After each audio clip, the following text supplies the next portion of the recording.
Erik XIV was king from 1560 to 1568 after his father Gustav I died. His biggest goal was trying to expand Sweden's power, making it into a major European power. He went into conflict against the neighboring countries and started the Northern 7 Years' War. The war results weren't great for Sweden, and well, he kinda went insane. Historians believe he had paranoia and schizophrenia, which affected his decision making. Most famous incident was when he had several members of Swedish nobility murdered because he suspected them of conspiring against him. This went on until he was dethroned by his imprisoned half-brother Johan III and was later imprisoned for the remaining years of his life. He did manage to escape a few times, but was always brought back pretty quickly. He eventually died believing to be poisoned by his own brother, scared of his claim to the throne. Gustav IV Adolf was king from 1792 to 1809. He is most well known for losing Finland in just a few months in a war against Russia. This happened because he went against Napoleon, resulting in ending up on the losing side of the Allies, making them wide open for attacks. The people were quite upset with this and blamed him for the loss of Finland, and people went in a coup against him, removing him from the throne. Honestly, he was a good man and just didn't appreciate Napoleon's tyranny, but going against the French was a bad move. He was also just a bad military leader with poor planning and preparation, but that could just be propaganda people had against him to strengthen their coup. He underestimated the Russians and didn't have any good allies or military leaders. He eventually left Sweden and went into exile around Europe, but eventually died alone in poverty in Switzerland many years later. Ulrika Eleonora of Sweden was only queen for 2 years from 1718 to 1720 and handed over the throne to her husband Frederick I. She wanted to co-rule with her husband at first, but that wasn't allowed. As a child, she was often overlooked by her smarter and cooler sister Sofia. She was considered ugly by others and stubborn, living her entire life in other people's shadow. Her older brother and beautiful sister. After her brother's and sister's death, she was in line for the throne, but was used as a political puppet and never finding the love she always wanted. During her short reign, she signed away most of her power to the government for the greater good of the nation, which also marked the start of governmental rule. I feel a bit bad for her. Sigismund was king from 1592 to 1599. He was king of both Sweden and Poland, became king of Sweden through his father and got elected in Poland. He started a civil war against Karl IX, which he lost and got dethroned as the Swedish king. He was still king of Poland until his death and faced conflicts with a lot of different countries during his reign. Honestly, seemed like a decent king in Poland. He did some cool projects like the royal castle in Warsaw. In Sweden he tried to promote Catholicism, which didn't go over well in the Lutheran Sweden. He spent and lived most of his life in Poland, neglecting Sweden. Karl IX was king from 1704 to 1711. After defeating his nephew Sigismund at the Battle of Stogebro, Karl took the power from Sigismund and became king. When he took the power, he decided to execute and imprison some people who were the supporters of the other side, and when he died, Sweden was at war with 3 different countries. He wanted to convert the Swedish church and opposed all Catholic influences, which was good. He just wanted to make Sweden better in his own way, but was a bit aggressive with his methods. Started a civil war, executed people, was in different wars with Denmark, and overall just a power-hungry tyrant. Kristina was queen from 1732 to 1754. She wanted to convert Sweden to Catholicism. Technically she wasn't in rule until 1644 for a short rule before quitting her job pretty much. She was smart and educated, known for her love of the arts and education. She founded a few Swedish libraries and stuff like that, but that did put Sweden into a bit of a debt and troubled the economy. She also gave a lot of land to nobles, which had to be reversed by Karl XI. All the unfun stuff about ruling, she left the hard parts on being a monarch to her favorites. Considering her father was a great king, she didn't do too well. Frederick I was king from 1720 to 1751 and got the throne from his wife Ulrika. He was a successful military commander during the War of the Spanish Succession. During his reign he was pretty much powerless and spent most of his time hunting and love affairs, a lot of them. He had a few kids with his mistress, but none with the queen, resulting in no successors. Well, I feel bad ranking him this low, because he didn't have much power, but he still did everything else poorly. Adolf Fredrik was king from 1751 to 1771, had little power even though people were trying to give him more. Fredrik tried to restore his power by having a coup in 1756 where he was badly defeated and almost lost his throne. His second attempt was a bit more successful, but he didn't have time to make any use of his victory but the king after he managed to restore the monarch's power. Besides that, he focused more on his hobbies and family. He liked woodworking and seemed like a kind man. He died in a weird way though. He got a sickness from eating a massive meal and died from that, but that might not be fully true. Karl XIII was king from 1809 to 1818. Was also king of Norway from 1814 until his death. His kids always died, so he tried adopting. He started with Christian August, but he died shortly after, and then he tried again with the Frenchman Jean Bernadotte for a stable succession, which is the royal family we have today. He helped implement the government, which made him have limited power, secured Swedish neutrality and stability during the Napoleonic Wars, and had a nice union with Norway, but that was met with a lot of resistance against the Norwegians. He didn't do much, but he did adopt our current royal family, which continues to reign today. Karl XV was king from 1859 to 1872 in both Sweden and Norway. He mostly worked towards strengthening the government and improving the legal system. He was quite the romantic, having many different mistresses. He did give women more rights and managed to avoid major conflicts. Yeah, people think this guy is great because he was a charismatic leader, but I didn't find anything special about him, so I'll put him a bit higher than middle, I guess. John III was king from 1568 to 1592.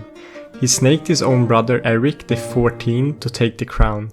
He had some beef with his brother who put him in prison because he was paranoid that he would claim the throne from under him. After his release, he put his brother in prison and spread propaganda against him, but to be fair, he was declared insane. He ended one war but started another one against Russia, which made Sweden also lose some land and trouble the economy. He was also worried about his imprisoned brother coming back for his throne, so he had him murdered. Well, probably at least. He did some good and some bad, and that's why he's in the middle, kinda. Gustav VI Adolf was king from 1950 to 1973 and became king at 67 years old. He gave the approval to remove the last political powers, which is a noble act in itself. He was a lifelong explorer, specifically interested in Italy, and a botanist. He was a deep thinker with a library consisting of 80,000 volumes, reading most of the books. He spoke many languages and had a long formal education in the military. He earns this spot because he sounds like a smart and solid dude, but didn't have much political power and didn't want to.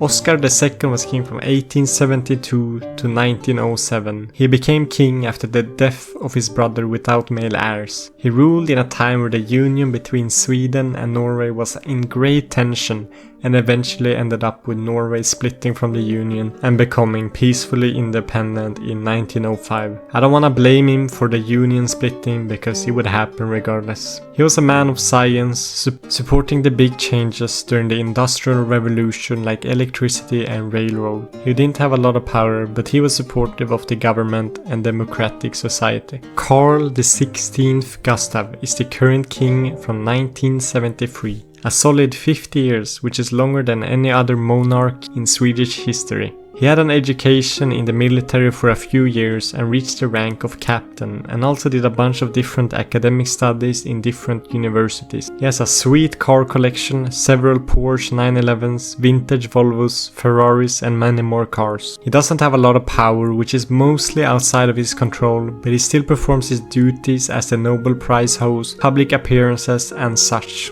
Oscar I was king from 1854 to 1859. Passed laws like gender equality, made the death penalty a lot less common. Before you could get the death penalty for almost anything, but now it was only for harsher crimes. Strengthened the economy by opening up trade borders. He was a very progressive king and took things in the right direction. Can't say a lot of bad things about him. Gustav V was king from 1907 to 1950. Ruled during both world wars, maintaining Swedish neutrality, and was the last king with any political power. Well, he didn't have a lot of power to begin with, but at the end he had no power at all. He's known a lot for people claiming he was a Nazi, which isn't true at all, but it still weakened the public's opinion of him. He actually had some beef with Hitler, telling him that what he was doing to the Jews was terrible. He managed to maintain Swedish neutrality during the war, which is good, but he could have done a bit more to help the Jews. This guy really loved tennis and sports, and I found a lot of pictures of him playing tennis. Look at this.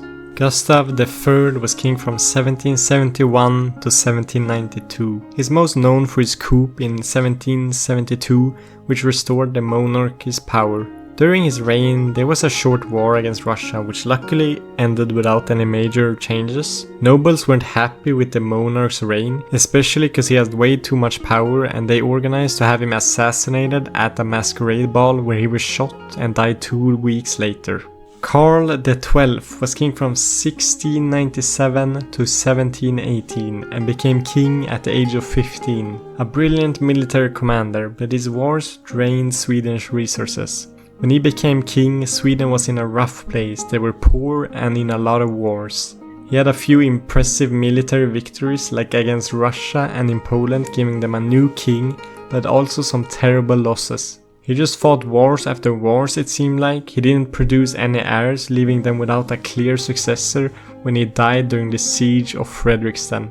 I think his biggest mistake was not trying to negotiate peace for an already lost war against Russia, which drained Sweden out of a lot of resources, and not making an heir. Karl V Gustaf was king from 1654 to 1660. He was groomed from an early age to be a great king. He is most known for his military campaign in the Second Northern War and the invasion of Denmark, which both resulted in big land victories for Sweden, but these were challenging to maintain and all eventually lost. These wars did come at a big cost, having to increase taxes, which were difficult for the Swedish population, and they didn't like that their king was stealing their hard-earned money. He was an ambitious and bold military leader and could have done so much more, but died pretty early at the age of 37. Karl XI was king from 1660 to 1697. He fixed the previous monarch's mistakes by reclaiming lands that were given to nobility, which was his biggest thing, but this did make him a bit unliked by nobility. He focused on improving Sweden, he reformed the army and the economy, and he successfully defended the lands his father had conquered from the Danes. Lands that are still part of Sweden to this day. He would also disguise himself as a simple traveler and travel across the country to identify corruption. He was a loving husband and a father. A true saint. Karl XIV John was king from 1818 to 1854, formerly Jean Bernadotte, a marshal of France serving under Napoleon. He was known as a competent man with strong leadership and strategic skills. He was adopted by Charles XIII, hoping to reclaim Finland. When he became king, Sweden was in a tough time. They were fighting in the south towards Napoleon, in the west against Denmark, and the east against Russia. He managed to regain control by balancing the union with Norway and not engaging in more conflicts. He also paid a large portion of Sweden's foreign debt with money from his own pocket. He invested in infrastructure by developing road networks and boat transport. Gustav I was king from 1523 and 1560, also known as Gustav Vasa, and his reign marked the end of the Kalmar Union, which was pretty much Sweden splitting from Denmark to become independent. He led a rebellion against Danish rule after the Stockholm bloodbath in 1520, where many nobles, including his father, were executed by the Danish king Christian II. His effective strategy as a leader made him the leader of the movement and eventually became king on June 6, which is the Swedish Independence Day. He established a Protestant belief in Sweden and reduced the power of the Catholic Church.